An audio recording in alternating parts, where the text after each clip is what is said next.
Bonjour à toi. Dans cette petite vidéo, laisse-moi te montrer la voix de Plus haut que le ciel, Sora Yori Takaku, en VO.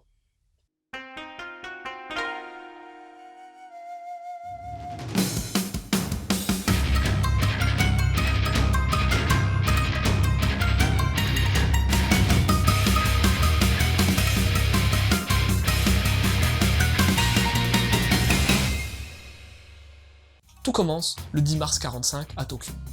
Cette date est largement moins connue chez nous que le 6 août avec la bombe atomique d'Hiroshima, mais ce jour est tout aussi important puisqu'il y eut un énorme bombardement qui éradiqua environ 100 000 Japonais de la capitale.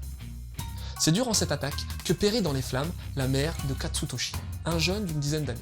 Et tu t'en doutes, c'est pas le seul à avoir perdu ses parents. Plus haut que le ciel va retracer le destin de 8 orphelins pendant l'après-guerre. Tu vas pouvoir suivre leur lutte pour survivre dans ce monde apocalyptique. Ils seront vite rejoints par une petite fille et sa maman qui serviront de vendeuses pour les objets volés par les gamins.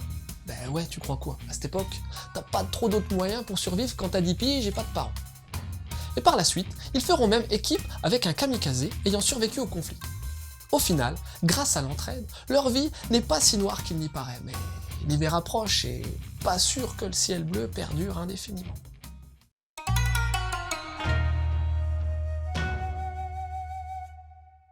On a déjà parlé un paquet de fois du trait d'Ishikawa, simple mais efficace. Avec Plus haut que le ciel datant de 95, l'auteur prouve une nouvelle fois tout son talent. Le dessin est expressif et très dense, notamment grâce à l'utilisation de gribouillures sur les visages. On ressent bien la saleté sur les gosses, mais aussi sur les décors qui, comme d'hab pour Ishikawa, sont super bien représentés.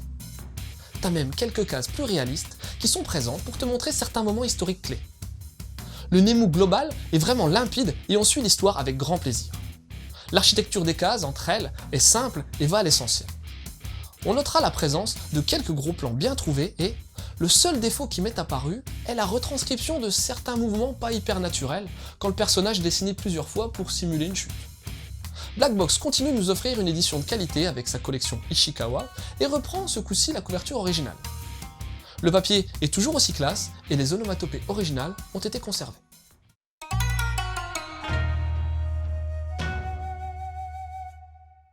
Pour Sora Yuri Takaku, Ishikawa a fait le taf tout seul.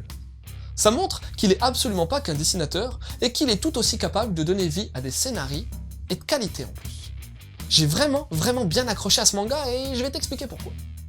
Bon déjà, la contextualisation est pile poil comme je les aime. On est face à un manga historique qui va pas trop te prendre la tête avec les dates et la politique. On garde le lien avec le réel et la vie quotidienne du peuple. Ensuite, le groupe de gamins est clairement attachant. Déjà, de par leur situation misérable, mais aussi et surtout grâce à leur personnalité différente.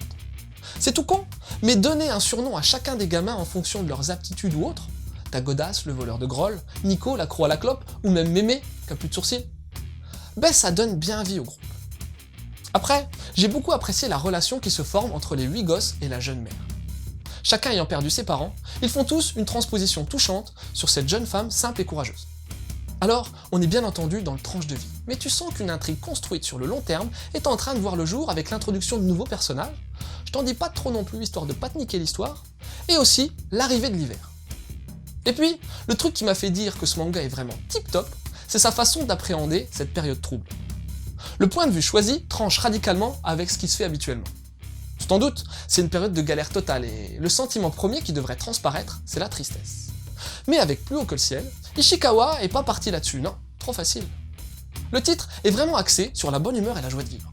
Ça donne un charme fou au manga qui se démarque allègrement des autres récits de guerre.